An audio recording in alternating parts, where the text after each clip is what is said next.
ऐसी ही बेहतरीन कहानियाँ सुनने के लिए केपी नॉवल चैनल को लाइक, शेयर और सब्सक्राइब करें। आने वाली कहानियों के बारे में जानने के लिए हमारे टेलीग्राम से जुड़ें। लिंक डिस्क्रिप्शन में है। डिवाइन एम्परर ऑफ डेथ, अध्याय 101, शोधन और अवशोषण। 2 महीने बीत गए जब लोरेट साम्राज्य का जहाज ग्रैंड सी से होकर गुजरा। ग्रैंड सी कॉन्टिनेंट मीट के खत्म होते ही पूरे महाद्वीप में इसके विजेता के बारे में खबर फैल गई। डेविस का नाम दूर दूर तक फैल गया, जिससे उसे पूरे महाद्वीप में अंतहीन प्रतिष्ठा मिली। युवा प्रतिभा के नाम ने लोगों के दिलों को झकझोर दिया। उन्होंने उसे एक कुर्सी पर बिठाया और उसे द लिटिल पैरागॉन कहना शुरू कर दिया। लेकिन लोगों का ध्यान उसकी जीत पर नहीं, बल्कि सम्राट ट्विटर और सम्राट रेवन के वध पर था। इससे महाद्वीप में खुशी की लहर दौड़ गई, क्योंकि ये 2 दुष्ट मर चुके थे। लेकिन रेवन साम्राज्य और ट्विटर साम्राज्य के लिए ऐसा बिल्कुल नहीं था। ट्विटर साम्राज्य और रेवन साम्राज्य इन 2 महीनों तक उथल पुथल में रहे, क्योंकि उनके संबंधित सम्राटों की मृत्यु की खबर जंगल की आग की तरह फैल गई। रईस और राजघराने एक दूसरे के गले पर सवार थे, जिससे इन दोनों साम्राज्यों में सामंजस्य बिगड़ गया। इतना ही नहीं, बल्कि एक अफवाह ये भी फैल गई कि 1 साल बाद आक्रमणकारी साम्राज्य उन पर विजय प्राप्त करने आएंगे, जिससे उन्हें एक भयावह जीवन जीना पड़ा। कुल मिलाकर इन दोनों साम्राज्यों में आम लोगों का जीवन बर्बाद और निराशाजनक था। इस बीच गाजियन एलायंस ने सर्वसम्मति से 15 साल की अवधि समाप्त होने के बाद इन दोनों साम्राज्यों के खजाने और क्षेत्र को विभाजित करने का फैसला किया। रेवन साम्राज्य और ट्विटर साम्राज्य के पास बिखरने के अलावा कोई विकल्प नहीं है, क्योंकि वे 5 साम्राज्यों के हमले से बचाव नहीं कर सकते। अगर वे रुक गए और युद्ध किया तो वे केवल मृत्यु की प्रतीक्षा कर सकते थे। सभी साम्राज्यों में हमेशा शक्तिशाली विशेषज्ञों की कमी रही है, क्योंकि हर बाहरी आक्रमण में कई विशेषज्ञों की जान चली जाती है, चाहे वे किसी भी स्थिति के हों। आक्रमण के दौरान कुछ लोग सीधे मर गए, जबकि कुछ अन्य युद्ध के मैदान में लगी गंभीर चोटों के कारण धीरे धीरे मर गए। इसके कारण सभी साम्राज्यों के पास आसपास के बाहरी खतरों से खुद को बचाने के लिए केवल कुछ शक्तिशाली विशेषज्ञ हैं। राजधानी में पहुंचने के बाद डेविस अपने पिता और एलिया के साथ गाड़ी में सवार हुए और निवासियों की प्रशंसा, तालियां और अनुमोदन प्राप्त किया। राजधानी के लोगों ने उनका गर्मजोशी से स्वागत किया, इतना कि डेविस को भी इस राजधानी से जुड़ाव का एहसास होने लगा। वे सीधे रॉयल कैसल गए और वहां के लोगों और जागीरदारों ने उनका स्वागत किया। लोगन ने सिर हिलाया और सिंहासन की ओर चल दिया, जबकि डेविस सीधे अपने अध्ययन कक्ष में चला गया। जब उसने डेविस को बिना पूछे ही जाते देखा तो लोगन ने अपना सिर हिला दिया। अध्ययन कक्ष में जाने से पहले डेविस ने एक नौकर से एलिया के लिए रॉयल कैसल में एक निवास तैयार करवाया। उसने अपने पिता से विशेष रूप से एलिया की नौकरानी की स्थिति को रद्द करने और उसे कुलीनता की उपाधि देने के लिए कहा। इस संबंध में लोगन ने बिना कोई सवाल पूछे ये सब स्वीकार कर लिया। उसके लिए ये बच्चों का खेल था। इसके अलावा ग्रैंड सी कॉन्टिनेंट मीट में एलिया को जो स्थान मिला था वह उसे अंतहीन धन और सम्मानजनक दर्जा देने के लिए पर्याप्त था। डेविस आखिरकार अपने अध्ययन कक्ष में पहुंचा और बिस्तर पर लेट गया। आह, मैं वापस आ गया। उसने तकिया पकड़ा और उस पर अपना चेहरा रगड़ा। उसने कुछ पलों तक उस पर आराम किया और फिर अपना सिर ऊपर करके बिस्तर पर बैठ गया। मैंने उन 2 सम्राटों को मारे हुए 2 महीने हो गए हैं। उसने अपनी आत्मा को बार बार जांचते हुए अपनी सांसों में बुदबुदाया। आत्मा सागर के अंदर वह एक अंधेरी किताब जैसी आकृति को स्थिर अवस्था में मडराते हुए देख सकता था। उसके चारों ओर रोशनी की 2 छोटी धुंधली गेंदें थीं जो घूम रही थीं। ऐसा लग रहा था जैसे वे अंधेरी किताब के चारों ओर सामंजस्यपूर्ण तरीके से परिक्रमा कर रही हों। मैंने 2 सम्राटों से जो 2 आत्माएं अवशोषित की, वे अभी भी थोड़ी सी भी नहीं बिखरी हैं। मुझे आश्चर्य है कि क्या यह मेरी आत्मा में मौजूद मृत्यु पुस्तक का प्रभाव है। मुझे आश्चर्य है कि क्या इसे पहले स्थान पर मृत्यु पुस्तक भी कहा जा सकता है। डेविस के पास बहुत सारे प्रश्न थे जिनका वह उत्तर ढूंढना चाहता था, इसलिए वह केवल एक एक करके इसके बारे में शोध कर सकता था। उसे इन दोनों मध्यस्तरीय वयस्क आत्मा अवस्था की आत्माओं में से किसी भी तरह के विनाश का कोई संकेत नहीं मिला था। उसके लिए यह आश्चर्य की बात थी, क्योंकि कोई भी आत्मा समय से सुरक्षित नहीं रह सकती थी। कम से कम अगर मैं इसे सामान्य तरीके से संरक्षित करने का तरीका अपनाता तो भी ये थोड़ा कम हो जाता। मेरी यह मृत्यु पुस्तक वास्तव में एक खजाना है। उसने विस्मय में आह भरी। उसने अकेले होने के बाद इसे आत्मसात करने के लिए इतने समय तक इंतजार किया, लेकिन केवल इसलिए नहीं क्योंकि वह देखना चाहता था कि मृत्यु पुस्तक उसके द्वारा आत्मसात की गई आत्माओं को कितने समय तक सुरक्षित रख सकती है। अब समय आ गया है कि मैं आत्माओं को परिष्कृत करके सफलता प्राप्त करूं। डेविस की आंखें प्रत्याशा में चमक उठी, क्योंकि उसे यकीन था कि ये 2 आत्माएं उसे युवा आत्मा अवस्था के शिखर पर ले जाने में सक्षम होंगी। संभवतः वयस्क आत्मा अवस्था भी, उसने सोचा और उत्साह में सांस ली। वह थोड़ी देर के लिए उत्साहित था और फिर अपनी मानसिक स्थिति को शांत करते हुए उसने अपनी आंखें बंद कर लीं। उसने कुछ समय तक ध्यान किया और अंत में अपनी आंखें खोलीं, जिससे उसका स्वभाव शांत हो गया। उसके आत्मा सागर में एक अंधेरी चमक उस अंधेरी किताब से निकली जो उसके चारों ओर परिक्रमा कर रही एक मृत आत्मा को घेरे हुए थी। प्रकाश की धुंधली गेंद उस अंधेरे चमक से घिरी हुई थी क्योंकि यह अहिंसक तरीके से परिष्कृत होने लगी थी। डेविस ने महसूस किया कि समय बीतने के साथ साथ उसकी आत्मा की शक्ति बढ़ती जा रही थी। उसकी आत्मा का स्तर तेजी से बढ़ा क्योंकि उसे अपनी आत्मा में एक जलन महसूस हुई। वह उच्च स्तरीय युवा आत्मा अवस्था में पहुंच गया। अचानक उसे लगा कि वह कभी भी फट सकता है क्योंकि उसे अपनी आत्मा की ऊर्जा में वृद्धि से भरा हुआ महसूस हो रहा था। उसने अपने दांत पीस लिए और परिष्कृत करना जारी रखा। समय बीतता गया और बाद में वह शिखर स्तरीय युवा आत्मा अवस्था में पहुंच गया। वह जिस मृत आत्मा को अवशोषित कर रहा था वह लगभग चली गई थी। आत्मा को अवशोषित करने में उसे ज्यादा समय नहीं लगा। डेविस ने अपनी आंखें खोलीं और हल्की सांस छोड़ी। उसका शरीर पहले के दर्द से पसीने से भर गया था। अब उसे पता था कि उसकी साधना शुरू हुए 2 दिन बीत चुके थे। ऐसा लगता है कि जब मैं बाद के चरणों में अपनी आत्मा की शक्ति को बलपूर्वक बड़ी मात्रा में सुधारता हूं तो दर्द और भी बढ़ जाएगा। उसने आह भरी। उसकी आत्मा मूल रूप से इतनी शक्तिशाली थी कि जब वह पहले के चरणों में अपनी आत्मा साधना को बलपूर्वक बढ़ाता था तो वह दर्द को अनदेखा कर सकती थी, लेकिन अब वह अपनी आत्मा ऊर्जा में वृद्धि को और अधिक सहन नहीं कर सकती थी। इसके अलावा वह इस तथ्य पर आश्चर्यचकित था कि साधना समाप्त होते ही वह वर्तमान को समझने में सक्षम था, लेकिन साधना के दौरान समय बीतने को बताने में सक्षम नहीं था। लगता है मुझे अपनी आत्मा को धीरे धीरे साधना करनी होगी, डेविस ने दुखी होकर कहा। अगर कोई उसकी बात सुन लेता तो वे लीटरों खून खांसकर उसे मार देते। अध्याय 102 मृत्यु पुस्तक। डेविस ने अपने आत्मा सागर के अंदर घूमने वाली दूसरी आत्मा को परिष्कृत करने में समय बिताया। उसे 2 आत्माओं को पूरी तरह से परिष्कृत करने और वयस्क आत्मा अवस्था में प्रवेश करने में 12 दिन लगे। उसे मुख्य रूप से तीसरे दिन आई बाधा के कारण देरी हुई, इसलिए उसने तीसरे दिन आत्मा को परिष्कृत करना बंद कर दिया और बाधा को तोड़ने पर काम किया। 10वें दिन उसने वयस्क आत्मा अवस्था को तोड़ दिया और शेष 2 दिनों में अपनी आत्मा को निम्न स्तरीय वयस्क आत्मा अवस्था के शिखर तक साधना जारी रखी। डेविस ने अपनी आंखें खोली क्योंकि उसे स्फूर्ति महसूस हुई। वयस्क आत्मा अवस्था में प्रवेश करने से उसे वास्तव में संतुष्टि और ताजगी महसूस हुई। उसने संतोष में अपना सिर हिलाते हुए कहा, 14 दिन हो गए हैं। अब मेरी मां को देखने और उस शापित आत्मा की मुहर को हटाने का समय आ गया है जो उस पर लगाई गई थी। उस मामले के बारे में सोचते हुए उसकी आंखों में क्रोध चमक उठा। उसके लिए किसी को भी उसकी मां को नुकसान पहुंचाने की हिम्मत नहीं करनी चाहिए। अरे बच्चे! अचानक एक तीखी आवाज गूंजी, पवित्र शटर। बूम डेविस छत से टकराते ही चिल्लाया, जिससे कमरे में एक जबरदस्त आवाज गूंज उठी। वह पीछे की ओर गिरा और आवाज के स्रोत के लिए कई दिशाओं में खोज की और घबराते हुए चिल्लाया, कौन? उसने जल्दी से कमरे के हर कोने में अपनी आत्मा की भावना को फैलाया लेकिन आवाज का स्रोत नहीं ढूंढ पाया। बच्चे, मैं तुम्हारे अंदर हूं। तुम बाहर क्यों खोज रहे हो? तीखी आवाज फिर से उसके दिमाग में गूंज उठी। डेविस वहीं स्तब्ध खड़ा रहा। वह 1 सेकंड के लिए जम गया और फिर जल्दी से अपने सोलसी के अंदर जांच की।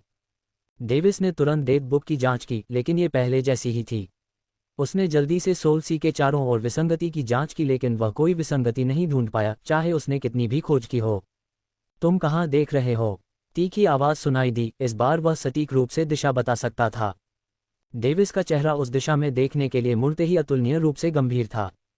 The date book. उसकी आंखें चौड़ी हो गईं और उसने अपनी सांसों में बुदबुदाया, हा, आखिरकार तुमने मुझे पा लिया।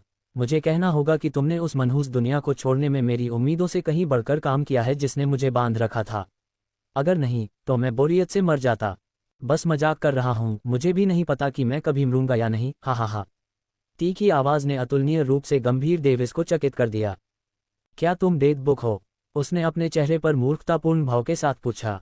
10वें दिन उसने महसूस किया कि डेट बुक उन्माद में धड़क रही है, लेकिन उसने इसे अनदेखा कर दिया क्योंकि उसे लगा कि यह एक नई क्षमता प्राप्त कर रही है। क्यों? क्या तुमने कभी किसी किताब को बात करते नहीं देखा?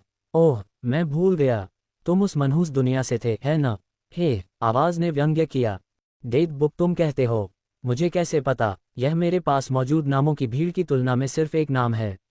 निराशा की किताब, दुष्ट ग्रिमोire, यिन की किताब, मृत्यु का पवित्र शास्त्र और क्या नहीं। मेरे पास मौजूद सभी नाम हमेशा मृत्यु से संबंधित थे, हा। आवाज कुछ देर तक हंसी और फिर उदास हो गई। मैं असंख्य लोकों में रहने वाले सभी जीवों के नाम देख सकता हूँ, लेकिन एकमात्र नाम जो मैं नहीं देख सकता हूँ वह मेरा अपना नाम है, तियानलोंग। उस नाम को सुनकर जो उसने लंबे समय से अपने सिर के पीछे संग्रहित किया था, उसका दिल डर से धड़कने लगा। तुम क्या चाहते हो? डेविस ने डरते हुए पूछा। उसे लगा कि स्थिति उसके नियंत्रण से बाहर हो रही है।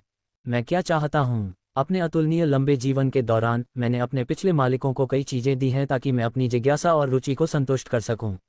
बच्चे, तुम किस्मत वाले हो। इस बार मैंने तय किया कि मैं तुमसे कुछ भी अनुचित नहीं मांगूंगा क्योंकि तुमने मुझे कुशलता से उस मनहूस जगह से बाहर निकाला है। डेविस शांत हो गया, लेकिन उसे अभी भी उसके शब्दों पर पूरी तरह से विश्वास नहीं हुआ। मनहूस जगह? क्या तुम्हारा मतलब पृथ्वी है? उसने अपनी आंखें चौड़ी करते हुए पूछा। ठीक है, तुम लोग उस जगह को यही कहते हो। मैं अरबों सालों से उस जगह पर फंसा हुआ था। उस अस्तित्व को धिक्कार है जिसने मुझे वहां सील कर दिया। तुम्हें सील कर दिया? तुम कैसे सील हो गए? डेविस को उस समय उत्सुकता हुई जब उसने उसके हर सवाल का जवाब दिया। वह खुद को और सवाल पूछने से नहीं रोक सका। तार्किक रूप से हम अभी भी सीलबंद हैं। उसने उसके सवाल का जवाब नहीं दिया, लेकिन अपनी बात जारी रखी। क्या? डेविस दंग रह गया। क्या इसका मतलब यह है कि यह जगह अभी भी पृथ्वी है? बेवकूफ, मेरा मतलब यह था कि यह जगह भी सीलबंद दायरे में है। तुम्हारा वह छोटा ग्रह और उसके आसपास का छोटा सा स्थान सीलबंद दायरे की तीसरी परत माना जा सकता है। इस जगह को सीलबंद दायरे की दूसरी परत माना जा सकता है। छोटा ग्रह, छोटा सा स्थान? बिल्कुल नहीं। लोगों ने हमारी आकाशगंगा के आसपास अनगिनत आकाशगंगाएं खोजी हैं। उसने जल्दी से इनकार कर दिया। हा, तुम मेरे बजाय नश्वर लोगों की बातों पर विश्वास करना पसंद करोगे। कितना मजेदार है। वह हंसा, फिर उसकी अज्ञानता पर व्यंग्य किया। मैं तुम्हें समझाता हूँ। जिस अस्तित्व ने मुझे वहां सीलबंद किया, उसने उस जगह को बनाया, इसलिए मैंने भी उसका निर्माण देखा है। ध्यान से सुनो, उस जगह पर रहने योग्य एकमात्र ग्रह तुम्हारी पृथ्वी है। एकमात्र आकाशगंगा जिसे तुम खोज सकते हो वह तुम्हारी आकाशगंगा है। इसके अलावा बाकी सब झूठ है। हा। तुम्हारा क्या मतलब है? डेविस ने अपनी आंखें सिकोड़ लीं क्योंकि वह भ्रम से चमक रही थी। क्या तुम अभी भी नहीं समझते? केवल एक छोटी आकाशगंगा है और बाकी सब एक भ्रम संरचना द्वारा उत्पन्न होता है जो तुम्हारी पूरी आकाशगंगा को कवर करता है। उसके अलावा जो कुछ भी तुम देखते हो वह सब झूठ है। यहाँ तक कि तुम नश्वर लोगों ने जो नियम समझे हैं वे भी उस अस्तित्व द्वारा स्थापित किए गए थे। क्या ये विज्ञान था? कितना हास्यास्पद है। एक पल के लिए सन्नाटा छा गया क्योंकि डेविस को उसके शब्दों पर विश्वास करना मुश्किल लगा। तुम्हारे हाव भाव से मुझे लगता है कि तुम मुझ पर विश्वास नहीं करते। ठीक है तो छोड़ो, यह अब प्रासंगिक नहीं है। लेकिन क्या तुमने कभी सोचा है कि तुम पृथ्वी के लोग साधना क्यों नहीं कर सकते? कर्कश आवाज ऐसी लग रही थी मानो वह डेविस को सच पूछने के लिए उकसाना चाहती हो। डेविस ने अपना मुंह खोला। क्यों? उसे हमेशा ये संदेह रहता था। उसे लगता था कि पृथ्वी के लोग यहाँ के लोगों से किसी भी तरह से कमतर नहीं हैं। कुछ सेकंड बीतने से पहले कर्कश आवाज ने व्यंग्य किया। चूंकि तुम मुझ पर विश्वास नहीं करते, इसलिए तुम खुद ही सोच सकते हो। रुको, मैं तुम पर विश्वास करूंगा। ये देखकर कि यह उसके सवालों का जवाब नहीं देगा, उसके पास उस पर विश्वास करने के अलावा कोई विकल्प नहीं था। हे, अच्छा, ये बहुत सरल है क्योंकि उस अस्तित्व ने मेरे पुनर्जन्म की इच्छा नहीं की थी, इसलिए उस अस्तित्व ने तीसरी परत को कसकर सील कर दिया, जिससे स्वर्ग और पृथ्वी की ऊर्जा उसमें प्रवेश नहीं कर सकी। तुम्हारे लोगों के लिए थोड़ी सी साधना करना पहले से ही दुर्लभ है कि मुझे ये भी आश्चर्यजनक लगता है कि उनके पास कुछ क्षमता है। कर्कश आवाज ऐसे गूंजी मानो वह आश्चर्य में हो। इसका कोई मतलब नहीं है। अगर स्वर्ग और पृथ्वी की ऊर्जा को तीसरी परत में प्रवेश करने से रोका जाता है तो मैं उस संरचना का उपयोग कैसे कर सकता हूँ? डेविस ने इसके बारे में सोचा और फिर भी कुछ समझ में नहीं आया। वास्तव में उसके लिए ये पूरी स्थिति समझ में नहीं आई। अध्याय 103, इसकी उत्पत्ति। सुरीली आवाज ने शांति से समझाना जारी रखा। भले ही वह अस्तित्व शक्तिशाली हो, फिर भी वह स्वर्ग से तुलना नहीं कर सकता। कुछ स्वर्ग और पृथ्वी की ऊर्जा दूसरी परत से तीसरी परत में रिसने के लिए बाध्य है। तो क्या मैं तीसरी परत में वापस जा सकता हूँ? डेविस ने उत्साह में पूछा। बेशक आप जा सकते हैं। ये हंसा और आगे बोला, यदि आप किसी व्यक्ति के लिए तीसरी परत में प्रवेश करने के लिए अस्तित्व द्वारा निर्धारित आवश्यकताओं को पूरा करने में सक्षम हैं, तो स्वाभाविक रूप से आप प्रवेश करने में सक्षम होंगे। डेविस की प्रतिक्रिया को देखते हुए ये फिर से शुरू हुआ। किसी भी तरह से, यदि आप मुझसे उस पोर्टल के स्थान के बारे में पूछ रहे हैं जो वर्तमान में तीसरी परत से जुड़ा हुआ है, तो मैं बस नहीं जानता। कुछ पलों का मौन बीत गया क्योंकि डेविस ने जानकारी को एक एक करके आत्मसात किया। उसके अंतर्मन ने उसे बताया कि डेथ बुक ने उससे झूठ नहीं बोला। ईमानदारी से उसे लगा कि डेथ बुक के पास उससे झूठ बोलने का कोई कारण नहीं था। फिर उसने आह भरी, मेरे सवालों का जवाब देने के लिए धन्यवाद। हा, तुम अजीब हो। मुझे पाने वाले हर व्यक्ति ने या तो लोगों पर डर या प्रभुत्व से शासन किया था। यहाँ तक कि उनके पिता और माँ भी उनके चंगुल से नहीं बच पाए। तुम बहुत अजीब हो, है ना? हा। डेविस के चेहरे पर काली रेखाएं थीं। क्या तुम हमेशा ऐसे ही बात करते हो? अब जबकि स्थिति नियंत्रण से बाहर नहीं थी, उसे एहसास हुआ कि इस अस्तित्व का संवाद करने का एक अजीब तरीका है। ये तीखी आवाज़ में हंसा, हा नहीं, मैं पहले हमेशा गंभीरता से बात करता था, लेकिन जब मैंने देखा कि तुम लोग हाल ही में जिस तरह से बात करते हो, तो मुझे एहसास हुआ कि यह काफ़ी उबाऊ है। हा, तुम धरती पर लोगों का पीछा करते रहे हो। डेविस की आंखें चौड़ी हो गईं। क्या डेथ बुक पूरे समय मेरे साथ नहीं थी? आवाज़ एक पल के लिए चुप हो गई। नहीं, तुमने मुझे गलत समझा, बच्चे। मैं तुम्हें कैसे समझाऊं? मैं समझ गया। फिर यह फिर से हंसा। बच्चे, मैंने एक छोटे से स्थान में अरबों साल बिताए, अपनी सील को अपनी थोड़ी सी ऊर्जा से खोला, मैंने एक आत्मा बनाई जो मेरे लिए दुनिया भर में खोजबीन करती है। मैंने उस आत्मा को अपनी एक प्रति दी जो मेरी क्षमताओं का 0.1% भी नहीं थी और उसके लिए कुछ नियम बनाए। बाद में, मैंने ऐसी और आत्माओं को बनाया, अपनी और प्रतियां बनाई और उन्हें छोटी दुनिया में फैला दिया। आखिरकार, मैं अपनी खुद की रचनाओं से छिप गया क्योंकि मैंने अपनी प्रति की तरह काम किया। बाद में, मैं अपने द्वारा बनाई गई पहली आत्मा के कब्जे में था और उसने खुद को डेथ गॉड ओवरलॉर्ड कहा क्योंकि वह जानता था कि यह अपने अस्तित्व की पहली आत्मा थी। समय समय पर, ये कभी कभी मुझे उस ग्रह पर छोड़ देता था जिसे आप पृथ्वी कहते हैं। हाँ, मैं अवचेतन रूप से आत्मा के दिमाग को नियंत्रित कर रहा था और उसे कुछ भी पता नहीं था क्योंकि मैं ही इसे नियंत्रित कर रहा था। इसके अलावा, यह मेरी रचना है। अन्य आत्माओं ने उसकी अनाड़ीपन को देखा और अपनी प्रतियां भी दुनिया में गिराना शुरू कर दिया। लोगों को मारना मजेदार था और इससे मुझे ऊर्जा मिलती थी। हालांकि, ये पर्याप्त नहीं था। अगर मैं खुद लौटना चाहता, तो मुझे तीसरी परत की सील को तोड़ने के लिए कम से कम 10 लाख से 1 अरब साल तक ऊर्जा इकट्ठा करने की जरूरत होती। आखिरकार, जब मैं किसी तरह उस मनहूस दुनिया में अपने रहने का आनंद लेने लगा, तो मैं तुम्हारे हाथों में आ गया और दूसरी परत के लिए एक मुफ्त टिकट प्राप्त किया। हे, तो तुम्हें मेरा आभारी होना चाहिए। डेविस मुस्कुराया। लेकिन ये जारी रहा, यह उल्लेख करने की जरूरत नहीं है कि जब तुम उस अंतरिक्ष सुरंग से यात्रा कर रहे थे, तो मैंने तुम्हारा बुरा हाल बचाया था, लेकिन मुझे ये कहना होगा कि मैं तुम्हें केवल इसलिए बचा पाया क्योंकि तुमने मृत्यु पुस्तक के नियम का अपने फायदे के लिए चतुराई से इस्तेमाल किया। अन्यथा, मैं उन प्रतिबंधों के कारण कार्य करने में सक्षम नहीं होता जो सील द्वारा मुझ पर लगाए गए थे। डेविस ने हार मान ली। ठीक है, लेकिन यह अभी भी मेरे सवाल का जवाब नहीं देता। कड़वी आवाज ने आह भरी, बेवकूफ, क्या तुम्हारा दिमाग पेस्ट बन गया है? मुझे लगता है कि यह समझ में आता है, ये देखते हुए कि तुम राजसी मेरे सामने हो। उस मनहूस दुनिया में, मैं कुछ सालों तक तुम्हारे साथ था और तुमने सिर्फ कुछ एनिमेशन देखे थे। मैंने बोलने का यह अंदाज उन अनोखे किरदारों से सीखा।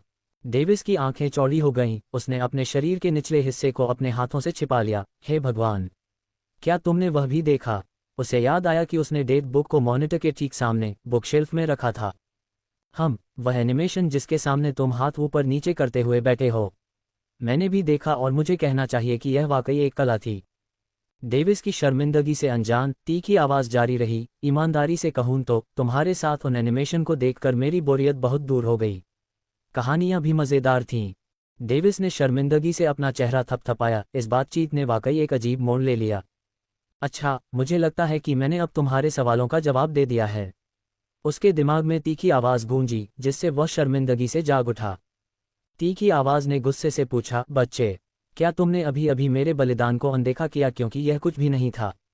कौन सा बलिदान? डेविस स्पष्ट रूप से भ्रमित था। बच्चे, मैं तुम्हें मरने दे सकता था और किसी के द्वारा उठाए जाने के लिए खुद ही दूसरी परत पर पहुंच सकता था, लेकिन मैंने ऐसा नहीं किया और तुम्हारी आत्मा में विलीन हो गया। इसलिए तुम्हें अनंत काल तक मेरा आभारी रहना चाहिए। यह आक्रोश से चिल्लाया। डेविस ने कंधे उचकाए, किसी तरह, मुझे इसमें संदेह है। क्या? पुराने मैंने बहुत बड़ा बलिदान दिया है और मुझे बस कुछ संदेह ही मिल रहा है। ये बदमाशी है, मुझे अपना शरीर वापस चाहिए। तीखी आवाज़ चिल्लाई जैसे कि उसका गला घोंटा जा रहा हो। तुम मजाक कर रहे हो। तुम जब चाहो इसे बना सकते हो। डेविस मुस्कुराया। ओह, तुम ऐसा क्यों कह रहे हो? अचानक, आवाज़ ने अपना स्वर बदल दिया, एक दिलचस्प स्वर में। अभी जब तुम मेरे कथन से असहमत नहीं थे। डेविस मुस्कुराया जैसे कि वह जीत गया हो। हाँ, बच्चे, तुमने मुझे वाकई बहुत अच्छी तरह से पा लिया। हाँ, मैं जब चाहूँ अपना शरीर बना सकता हूँ, लेकिन अगर मैं तुम्हारी आत्मा को हमेशा के लिए छोड़ दूँ तो क्या तुम परिणाम जानते हो? ये गंभीर हो गया। क्या मैं मर जाऊंगा? डेविस ने शांति से पूछा। उसकी आवाज़ में कोई डर नहीं था। बिल्कुल, लगता है कि तुम शांत हो गए हो। आवाज़ ऐसी लग रही थी जैसे वह संतुष्ट हो। फिर डेविस ने आह भरी, मैं तुम्हें अपनी आत्मा में बसाने के लिए क्या कर सकता हूँ? कोई बात नहीं। उसे अपनी शक्ति को तेजी से बढ़ाने के लिए मृत्यु पुस्तक की जरूरत थी।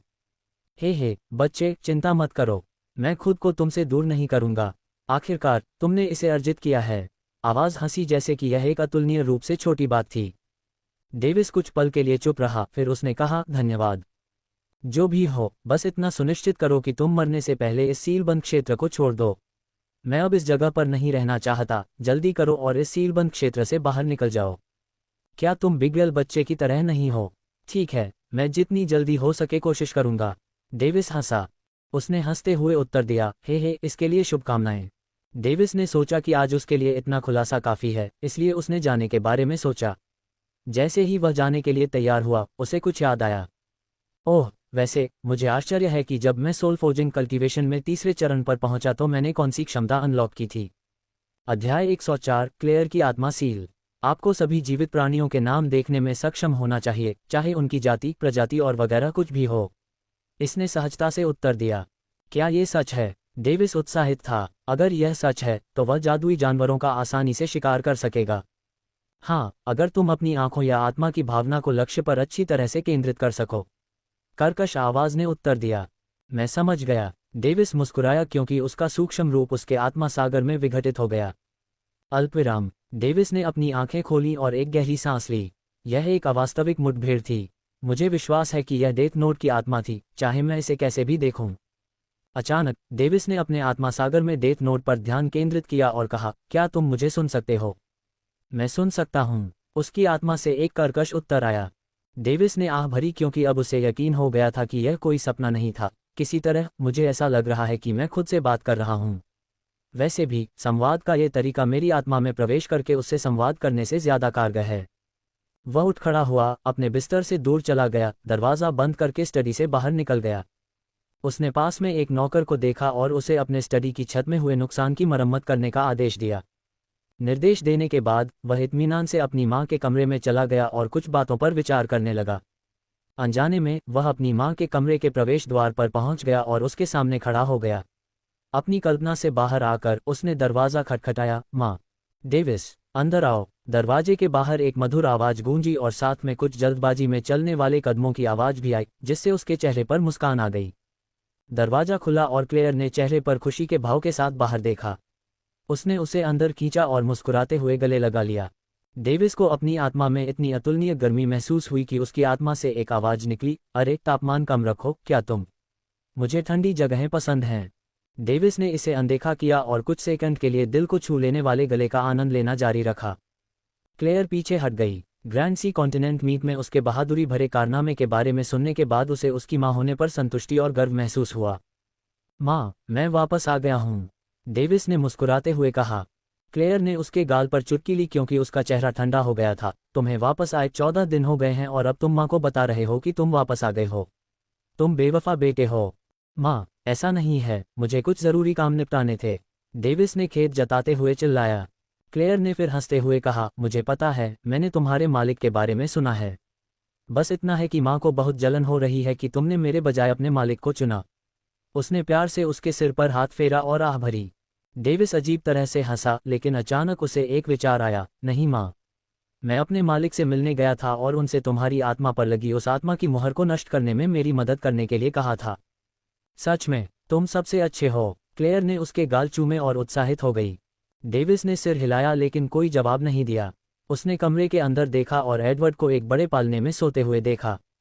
माँ, इस प्रक्रिया के लिए आपको बेहोश होना पड़ता है ताकि यह आपकी भावनाओं को प्रभावित न करे। डेविस ने बहाना बनाया क्योंकि वह नहीं चाहता था कि उसके करीबी किसी को भी ये पता चले कि उसके अंदर अंधकार में ऊर्जा है। क्लेयर ने अपनी आंखें सिकोड़ लीं, उसकी आंखों में थोड़ी चिंता थी। क्या तुम्हारा मालिक ही मेरा इलाज करेगा? नहीं, यह मैं हूँ। माँ इस बारे में निश्चिंत हो सकती हैं। डेविस ने उसकी चिंता को समझते हुए उत्तर दिया।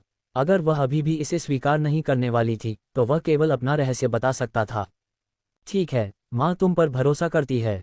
क्लेयर ने शानदार ढंग से मुस्कुराया, जिससे उसके दिल में अपराधबोध बढ़ गया। माँ, एक दिन मैं तुम्हें सच बताऊंगा। तब तक कृपया इस बेवफा बेटे को माफ कर दो। डेविस ने सोचा और मुस्कुराकर उसकी तरफ देखा। क्लेयर हिली और अपने बिस्तर पर वापस बैठ गई। क्या ये ठीक है अगर मैं बेहोश हो जाऊं? या मुझे किसी दूसरी अवस्था में होना चाहिए? बेहोश होना ही काफ़ी है, डेविस ने जवाब दिया। जब उसने बेहोश करने वाली गोली निकालने की कोशिश की तो क्लेयर की आवाज़ सुनाई दी।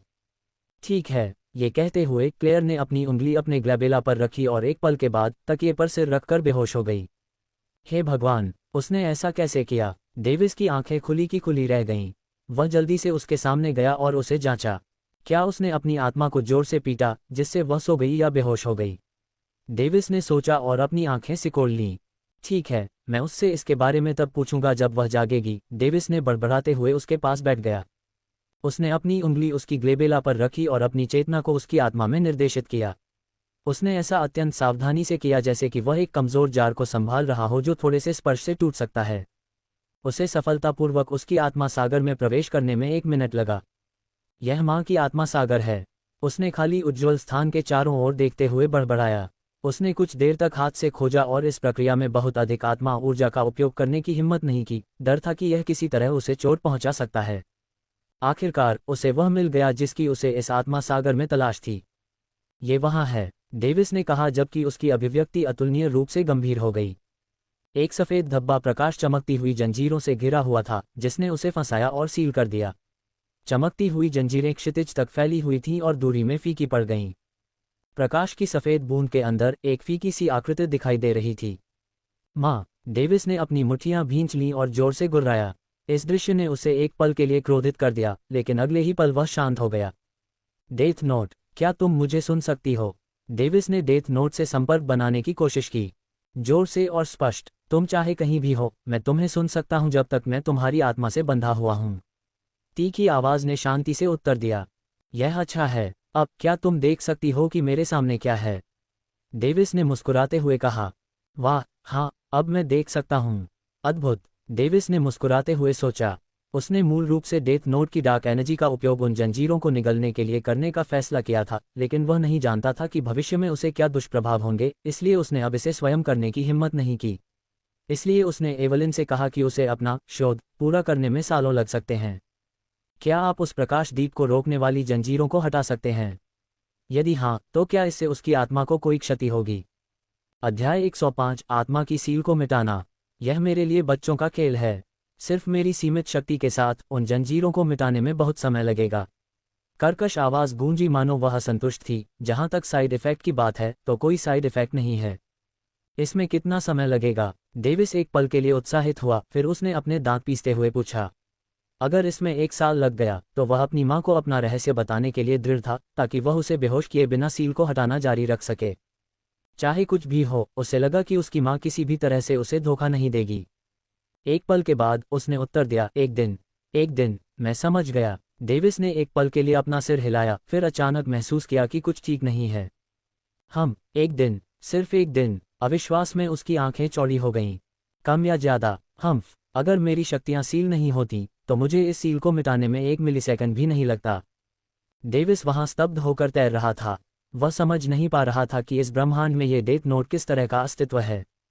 क्या तुमने नहीं कहा था कि तुमने उस छोटी सी दुनिया में 1 अरब साल तक सील रहने के बाद खुद को खोल लिया? डेविस खुद को पूछे बिना नहीं रह सका। उसकी आवाज इस विसंगति के प्रति जिज्ञासा से भरी हुई थी। बच्चे, मैं जो खोलने में कामयाब रहा वह सील थी जिसने मेरी आज़ादी को प्रतिबंधित किया था। मेरी शक्तियां अभी भी सीलबंद हैं और इसे खुद खोलना मुश्किल है। सौभाग्य से मैं तुम्हारी आत्मा में विलीन हो गया। तुम्हारी आत्मा जितनी मजबूत होगी, मेरी सील उतनी ही कमजोर होगी। क्या यही वजह है कि तुम मेरे साथ रहे? डेविस ने अपनी आंखें सिकोड़ लीं। हे, तुम ऐसा कह सकते हो, उसने हंसते हुए जवाब दिया। डेविस ने राहत की सांस ली।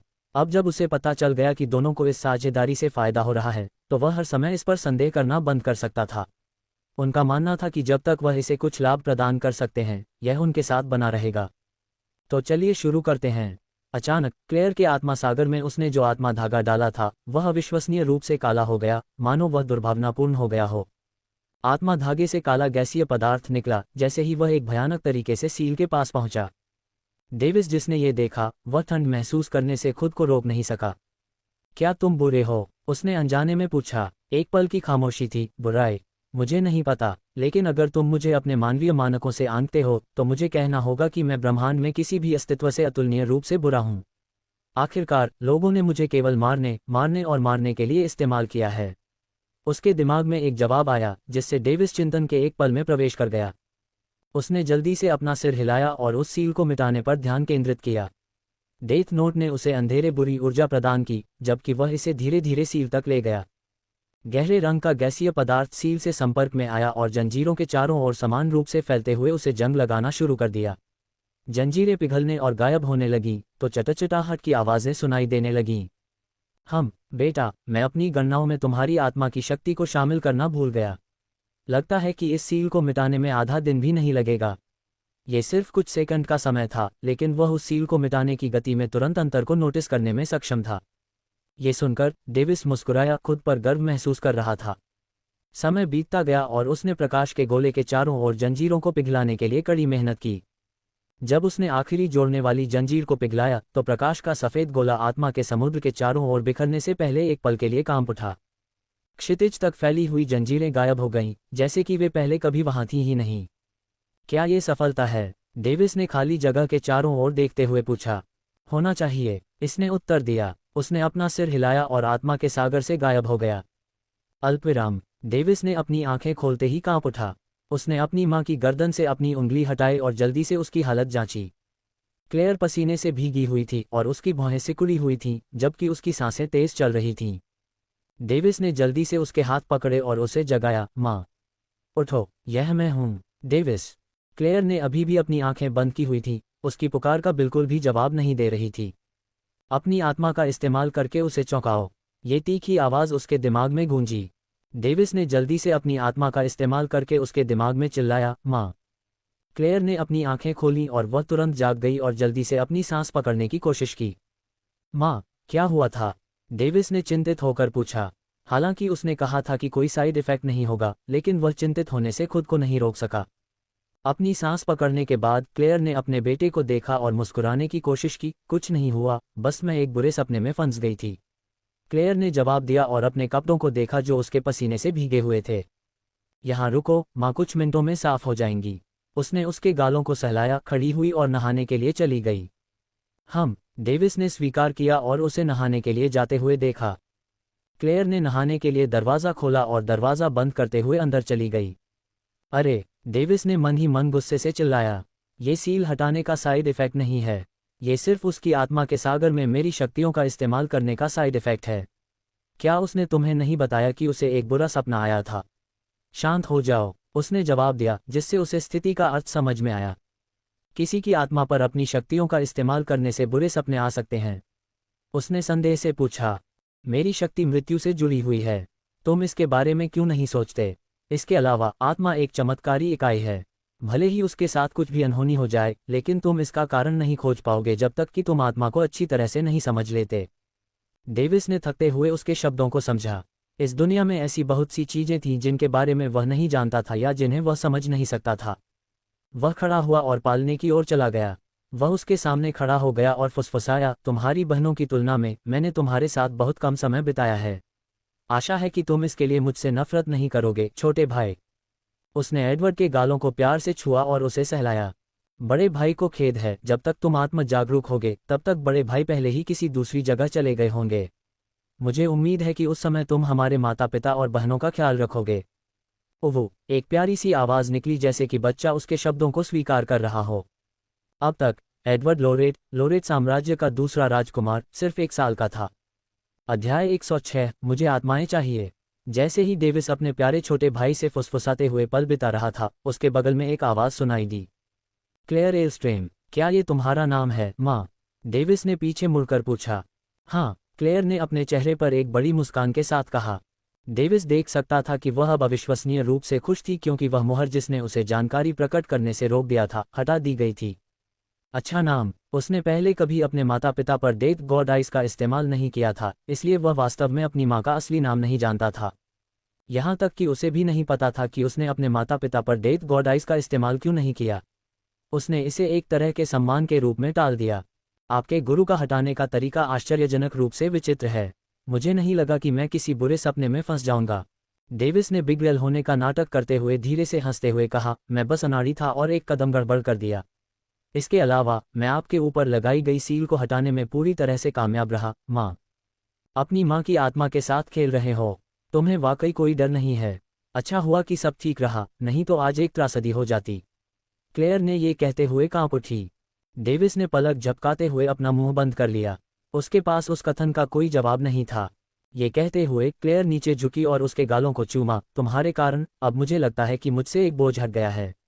नहीं, सचमुच। वह सील मुझे इतना प्रतिबंधित कर रही थी कि कुछ समय बाद मुझे घुटन महसूस होने लगी। क्या तुम्हें पता है कि तुम सभी को अपना असली नाम भी न बताना मेरे लिए कितना मुश्किल था? उसकी आंखें नम होने लगी, मानो वह अपनी सारी शिकायतें उसके सामने रख देना चाहती हो। अब मैं तुम्हें उस महाद्वीप के बारे में सिखा सकता हूँ जहाँ मैं पैदा हुआ था, तुम्हें उच्च साधना अवस्थाओं के बारे में सिखा सकता हूँ, तुम्हें वह सब सिखा सकता हूँ जो मैं जानता हूँ, बिना कुछ छिपाए। शश, डेविस ने अपने हाथों से उसका मुंह बंद कर दिया। तुमने हमसे कुछ नहीं छिपाया माँ। तुम हमेशा हमारे लिए मौजूद थी और तुमने हमेशा हमें वह सब सिखाया जो तुम बता सकती थी। इसलिए इसके लिए दोषी महसूस करने की कोई ज़रूरत नहीं है, क्योंकि यह सब उस सील की गलती थी। उसने अपने हाथ वापस लेते हुए मुस्कुराते हुए कहा, माँ पिताजी से मिलने क्यों नहीं जाती और अपनी भावनाएं उनके सामने प्रकट करती हैं? क्लेयर ने अपना सिर हिलाया जैसे कि वह अपने विचारों में खोई हुई थी। डेविस जानता था कि अब उसकी माँ के साथ रहने वाला व्यक्ति उसका पिता होना चाहिए। उसे लगा कि यह न तो वह होना चाहिए और न ही कोई और। वह अच्छी तरह जानता था कि वह उससे कितना प्यार करती है। आखिरकार उसने अपने राज्य में लौटने के बजाय पीछे रहना ही चुना। चलो, मैं एडवर्ड का ख्याल रखूंगा, डेविस ने मीठी मुस्कान के साथ कहा। क्लेयर ने गर्व से उसकी ओर देखा और कमरे से बाहर निकल गई। पलक झपकते ही वह उसकी नज़रों से ओझल हो गई।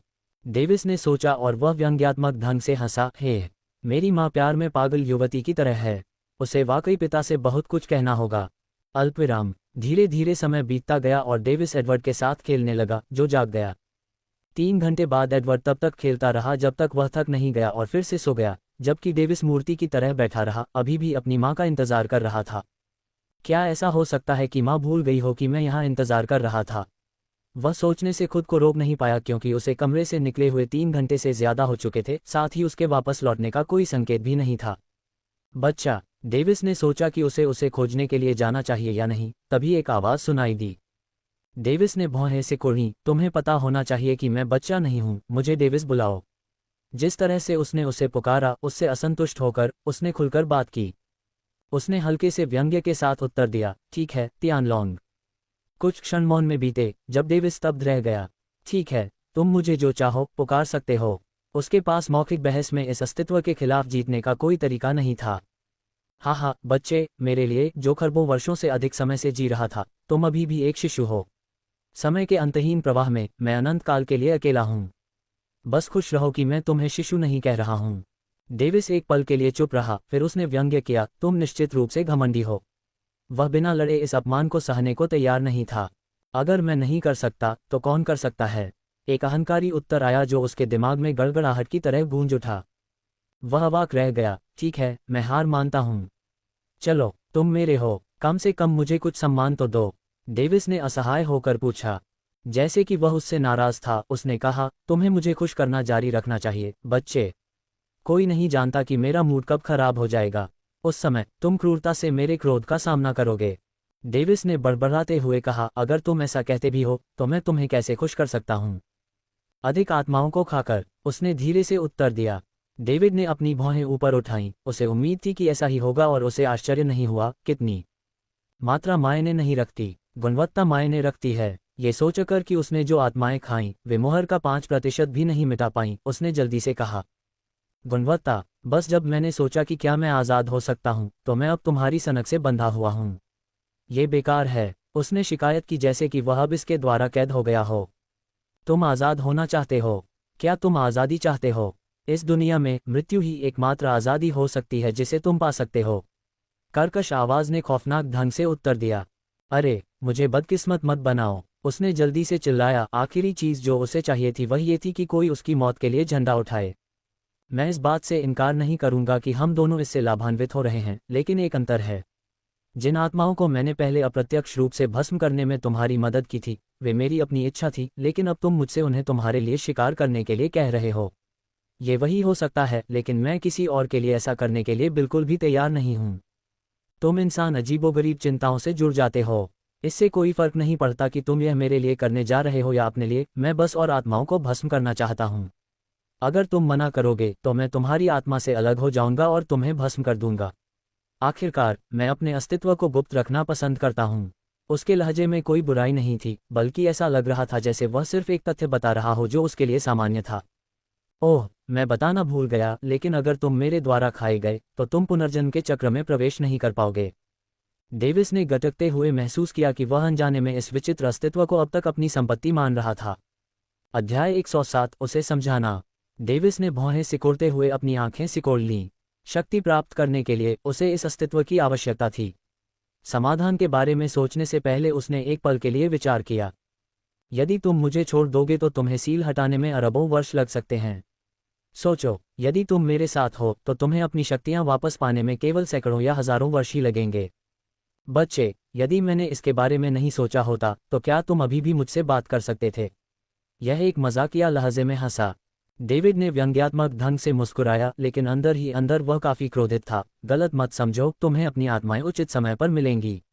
बस अगर तुम्हें गुणवत्ता चाहिए तो इसमें कुछ समय लग सकता है। मैं जानता हूं कि तुम केवल उन लोगों को निशाना बनाने का मूर्खतापूर्ण प्रयास कर रहे हो जिन्हें तुम बुरा मानते हो। तुम बहुत पाखंडी हो। यह उपहास में हंसा। उस उत्तर को सुनकर वह बहुत नाराज हुआ। मैं अपने नियमों से जीता हूं। तुम इसके बारे में क्या करने जा रहे हो? कुछ नहीं, बस मुझे जितनी जल्दी हो सके आत्माएं दे दो, उसने एक सहज स्वर में उत्तर दिया। उसने चिल्लाकर कहा, मुझे पता है, बस इतना है कि तुम्हें वह गुणवत्ता नहीं मिलेगी जिसकी तुम दूसरी परत में तलाश कर रहे हो। मूर्ख, मैंने तुम्हें बिना देरी किए पहली परत पर जाने के लिए अप्रत्यक्ष रूप से कहा था। तुम बहुत मूर्ख हो। ठीक है, मैं मूर्ख हूं। डेविस ने अपनी आंखें घुमाईं। उसे लगा कि वह मूर्ख है जो एक निर्जीव अस्तित्व के साथ बहस करने की कोशिश कर रहा है जो बात नहीं कर सकता। अचानक उसके दिमाग में एक विचार आया। अरे, तुम बहुत लंबे समय से जी रहे हो, है न? तुम मुझे कुछ शीर्ष स्तरीय साधना तकनीक क्यों नहीं सिखाते ताकि मैं जल्द से जल्द तुम्हारे लिए कुछ गुणवत्ता वाली आत्माएं ला सकूं? हे बच्चे, मेरा फायदा उठाने की कोशिश कर रहे हो। जब तुम किसी व्यक्ति की आत्मा को इकट्ठा करने के लिए उसे मारने की कोशिश कर रहे हो तो मेरा इस्तेमाल करना ही काफी होगा। तुम्हें साधना तकनीकों की कोई जरूरत नहीं है। मैं तुम पर निर्भर नहीं रह सकता। क्या होगा अगर तुम मुझे मारे बिना मुझसे अलग होने का कोई रास्ता निकाल लो और तुम उस अवसर का लाभ उठाने का फैसला करते हो? मैं नहीं को जवाब के तौर पर नहीं लूंगा। जल्दी करो, मुझे सिखाओ। डेविस ने जोरदार तरीके से जवाब दिया। वह संभवतः पीछे नहीं हट सकता था क्योंकि उसने उसके दावों का खंडन नहीं किया था। उसने यह नहीं कहा कि उसके पास नहीं है, लेकिन अप्रत्यक्ष रूप से कहा कि वह उसे साधना तकनीक नहीं देगा। तुमने जो परिदृश्य बताया है वह संभव नहीं है और ऐसा नहीं होगा। भले ही किसी भी तरह से ऐसा हो, फिर भी मैं अलग होने के बाद भी तुम्हें खा जाऊंगा। उसने शांति से जवाब दिया। तुम इतने जिद्दी क्यों हो? ऐसा नहीं है कि मुझे साधना तकनीक सिखाकर तुम कुछ खो दोगे। डेविस ने हताश स्वर में शिकायत की। उद्धरण चिन्ह अल्पविराम उद्धरण चिन्ह। ये देखते हुए कि उसने उत्तर नहीं दिया, उसने उसे समझाने के लिए एक और तरीका आजमाया। ठीक है, मेरे प्रयासों के लिए मुझे पुरस्कृत करने के बारे में क्या ख्याल है? तुम चाहते हो कि मैं तुम्हें पुरस्कृत करूं? उसने उत्तर दिया जैसे कि वह सोच रहा हो। डेविस ने मन ही मन कहा, ये सोच रहा है। मुझे बस एक धक्का देना होगा और वे उच्च श्रेणी की साधना तकनीकें निस्संदेह मेरी हैं। पुरस्कार निश्चित रूप से मुझे कड़ी मेहनत करने के लिए प्रेरित करेगा। क्या तुम्हें यकीन है कि तुम इस अवसर का उपयोग मुझे और अधिक आत्माएं प्राप्त करने के लिए लुभाने के लिए नहीं करोगे? उसने उससे अजीब लहजे में बात की, जैसे कि वह उसे सौदे को स्वीकार करने के लिए उकसा रहा हो। उसने आह भरते हुए उत्तर दिया, अगर तुम इसे और तेजी से प्राप्त कर सकते हो तो इसमें कोई मदद नहीं की जा सकती। मैं ये घोषणा करता हूं कि अपनी साधना में तुम जितनी भी सफलता प्राप्त करोगे, मैं तुम्हारे 3 सवालों का जवाब अपनी संतुष्टि के अनुसार दूंगा। सचमुच? हाँ। डेविस ने अपना सिर हिलाया, लेकिन अंदर से वह खुद से काफी संतुष्ट था।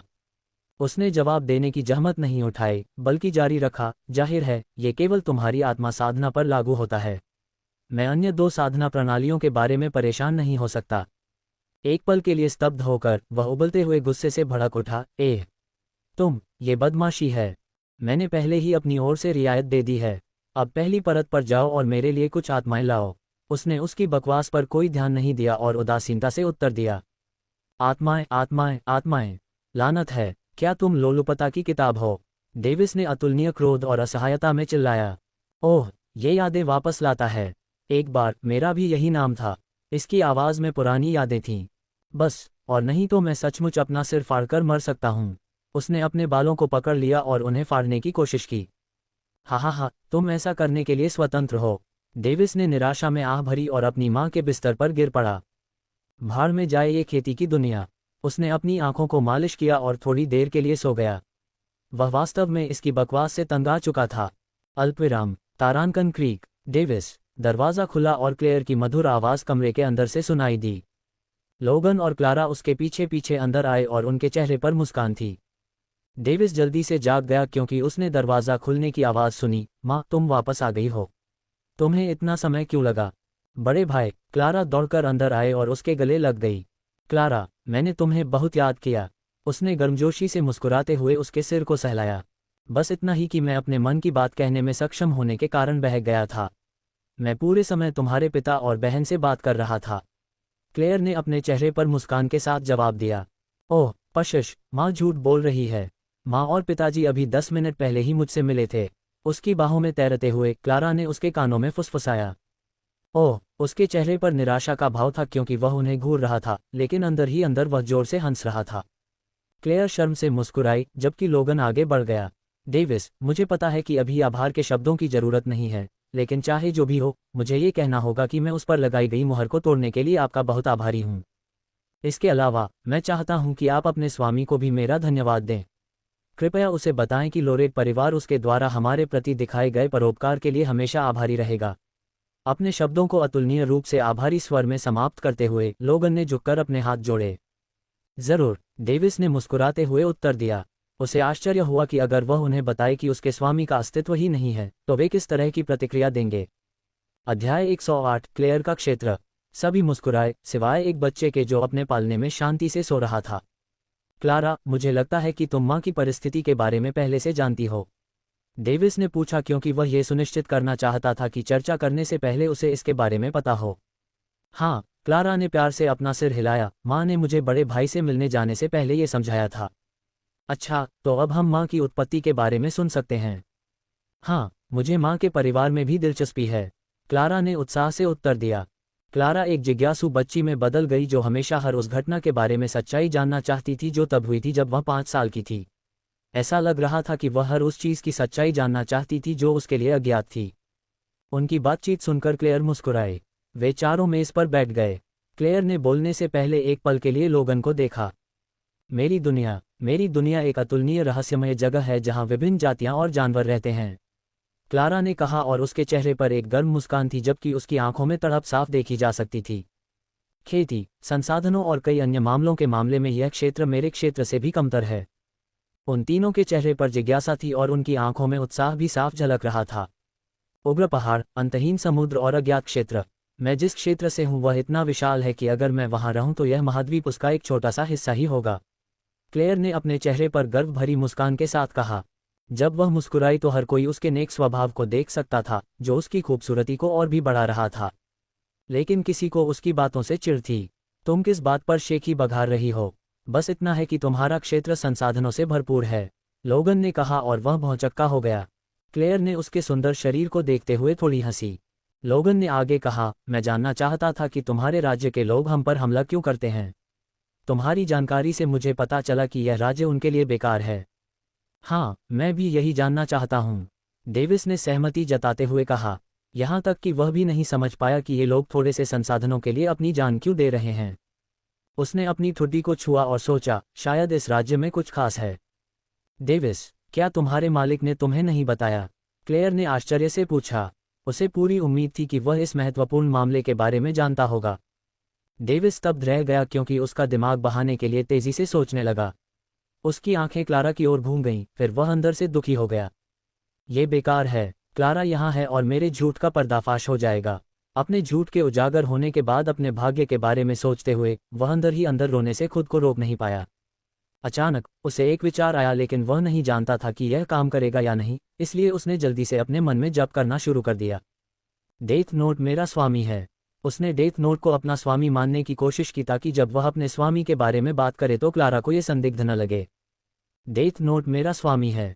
उसने क्षण भर में 100 से अधिक बार इसका जप किया। डेविस, क्लारा ने अपने चेहरे पर उलझन भरे भाव के साथ फिर से पूछा।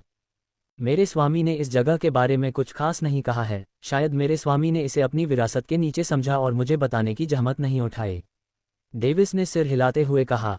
उसके चेहरे पर उलझन थी। उसी समय उसने क्लारा की ओर देखा। उसके चेहरे पर पहले से ही एक उत्साहित भाव था। अच्छा, उसे मेरे शब्द संदिग्ध नहीं लगे। ऐसा कैसे हो सकता है? इस क्षेत्र में अमर स्तर की विरासत है। क्या ऐसा हो सकता है कि आपका स्वामी अमर से ज्यादा शक्तिशाली हो? क्लेयर की आंखें चौंक कर चौड़ी हो गईं और वह खड़ी हो गई और अपने चेहरे पर अविश्वसनीय भाव के साथ डेविस को देखने लगी। अमर स्तर की विरासत, हे भगवान! डेविस स्तब्ध रह गया। यही बात लोगन के बारे में भी कही जा सकती है। इस बीच क्लारा ने उनके चेहरों पर स्तब्ध भाव को देखा।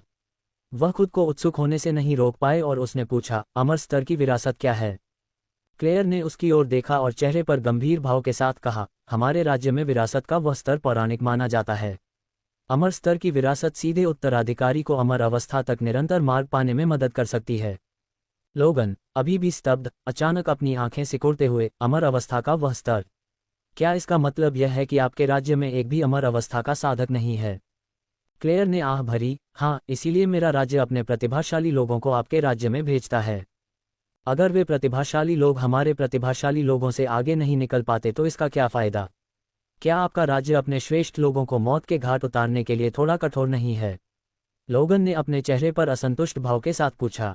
क्लेयर ने अपना सिर हिलाया, अगर इस क्षेत्र पर लगाए गए प्रतिबंधों के कारण ऐसा नहीं होता तो अमर स्तर की विरासत में ऐसा आकर्षण होता है कि यह 9वें चरण के विशेषज्ञों को भी इस लड़ाई में खींच सकता है, और कुछ जूनियर्स को तो बिल्कुल भी नहीं, जो हमेशा जल्दी से जल्दी सत्ता हासिल करने के बारे में सोचते हैं, जैसे कि मैं। उसने कहा और वह व्यंग्यपूर्वक मुस्कुराए। उसने लोगन के कंधों पर मुक्का मारा और आगे कहा, लेकिन कुछ घटनाओं के कुछ उतार चढ़ाव के कारण हम एक साथ हो गए। लोगन हंसा और क्लेयर की ओर देखा। उसकी आंखों से पता चल रहा था कि उसके विचार भी क्लेयर जैसे ही थे। इस बीच डेविस ने अपनी ठुड्डी को पकड़कर कुछ देर सोचा और फिर एक सवाल पूछा, माँ, क्या ये हो सकता है कि आपने जिस अमर स्तर की विरासत का उल्लेख किया है वह ड्रैगन के बारे में है? क्लेयर ने डेविस की ओर देखा और जवाब दिया, क्या आप इसाबेला रूथ के बारे में सोच रहे हैं? हाँ, डेविस ने सिर हिलाते हुए जवाब दिया। नहीं, अभिलेखों में उल्लेख किया गया है कि इस स्थान पर बर्फ और आग फीनिक्स विरासत है। मुझे यकीन नहीं है कि बर्फ और आग फीनिक्स एक इकाई है या एक अलग इकाई है, इसलिए जहां तक मुझे पता है इस स्थान पर संभवतः 2 अमर स्तर की विरासत हो सकती है। दुख की बात है कि प्राचीन अभिलेखों में इस क्षेत्र में रहने वाले ड्रैगन विरासत के बारे में कुछ भी उल्लेख नहीं किया गया है। तो उसने जो प्राप्त किया वह एक निम्न स्तरीय विरासत है? डेविस ने संदेह से पूछा। संभवतः हाँ, यह अनसुना है कि एक ही क्षेत्र में 3 अमर विरासतें हों। यदि ऐसा होता तो शीर्ष शक्तियां इस एक क्षेत्र पर अधिक ध्यान केंद्रित करतीं। क्लेयर ने गंभीरता से अपने शब्द समाप्त किए। लेकिन आपके पास इस बात का कोई सबूत नहीं है कि उसे किस स्तर की विरासत मिली है। आप कैसे कह सकते हैं कि उसे निम्न स्तरीय विरासत मिली है? लोगन ने अपने चेहरे पर संदेहपूर्ण भाव के साथ पूछा। क्लेयर ने एक अजीब चेहरा बनाया, क्या मैंने अभी आपको नहीं बताया? एक ही दायरे में 3 अमर विरासतों तक के होने की संभावना बहुत कम है।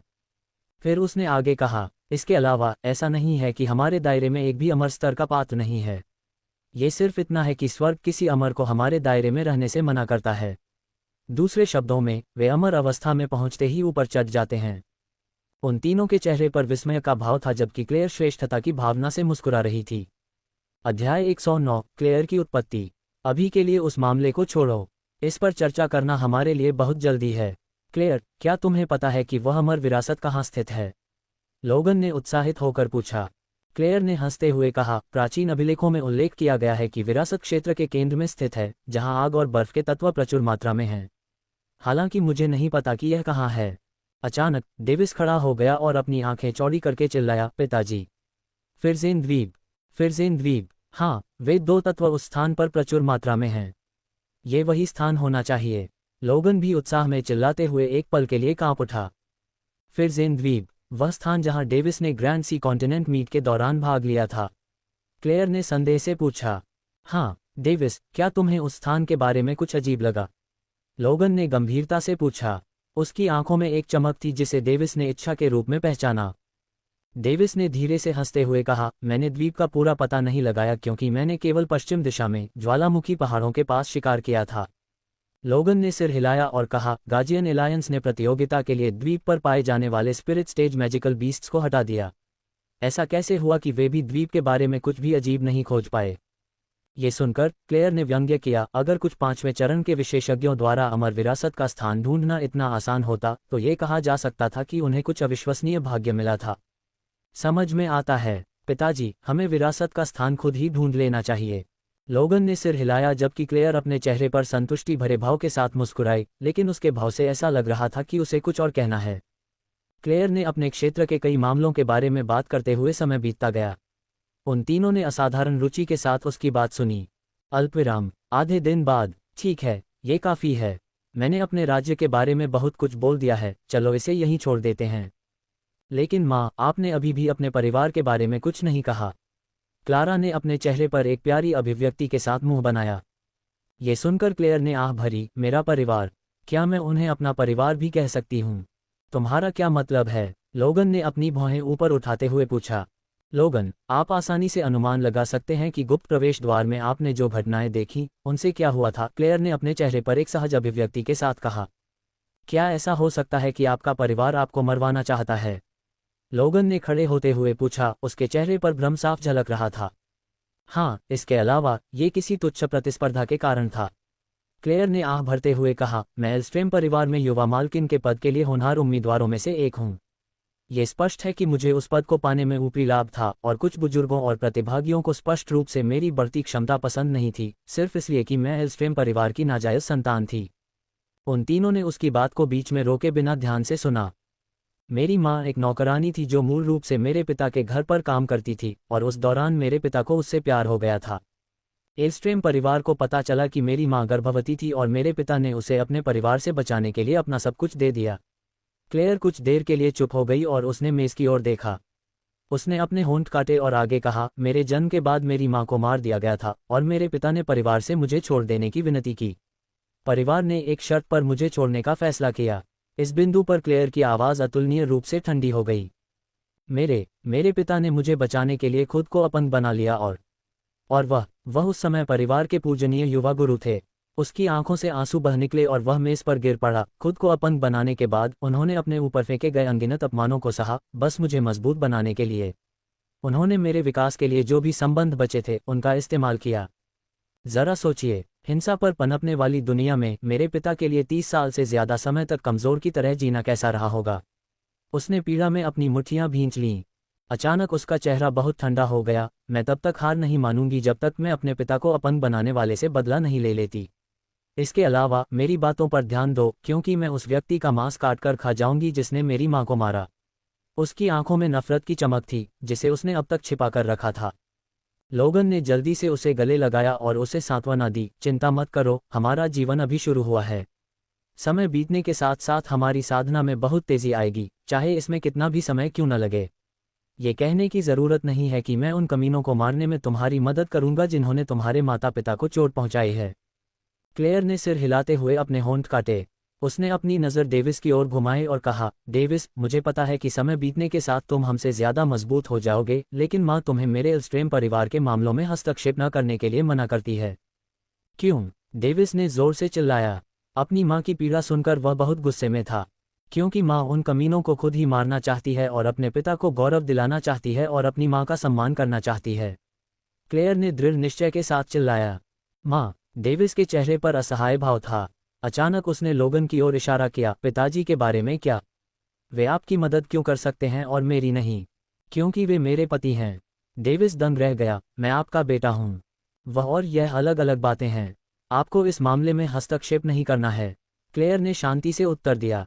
मैं मदद करूंगी, क्लारा ने उनके बगल में चिल्लाते हुए कहा। ओह प्रिय, माँ आपकी भावनाओं की सराहना करती है, लेकिन यह मेरे लिए एक ऐसा मामला है जिसे मुझे खत्म करना है। क्लेयर ने जवाब देते हुए क्लारा के गालों को सहलाया। ओह! क्लारा उदास हो गई क्योंकि उसे अस्वीकार कर दिया गया था। माँ, आपकी साधना बढ़ने में अधिक समय लगेगा।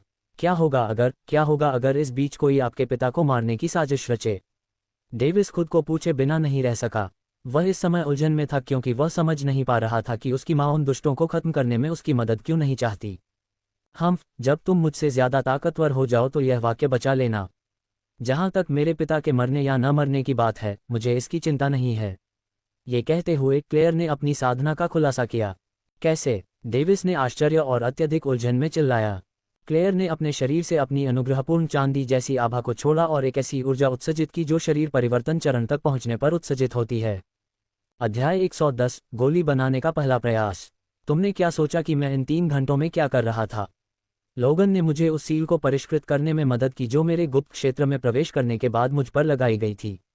वह सील मेरे शरीर को शांत करने की साधना और ऊर्जा एकत्र करने की साधना को सील करने के लिए जिम्मेदार थी। क्या तुम गुप्त प्रवेश द्वार से बाहर निकलने पर इसे हटा नहीं सकते थे? डेविस ने नर्म स्वर में पूछा। क्लेयर ने उदास चेहरे के साथ उत्तर दिया, मैं नहीं हटा सकती थी क्योंकि वह सील उस सील से चतुराई से जुड़ी हुई थी जिसने मेरी आत्मा को प्रतिबंधित किया था। इसलिए मैं उस सील को तभी हटा सकती थी जब तुम उस सील को मिटा दोगे जो मेरी आत्मा पर लगाई गई थी। तुम इतनी सील से क्यों भरी हुई हो? अपने हाथों को फैलाते हुए उसने चिल्लाकर कहा। उसके चेहरे पर गर्व भरी मुस्कान देखी जा सकती थी। जाहिर है यह मेरी ही पीढ़ी के उन बदमाशों की वजह से था। वे मुझे हरा नहीं सकते थे, इसलिए उनके पास मेरी देखभाल करने के लिए कुछ गंदी चालें चलने के अलावा कोई विकल्प नहीं था। फिर उसने उपहास किया, अगर नहीं तो तुम्हारे पिता के पास मुझे बचाने का कोई मौका नहीं होता।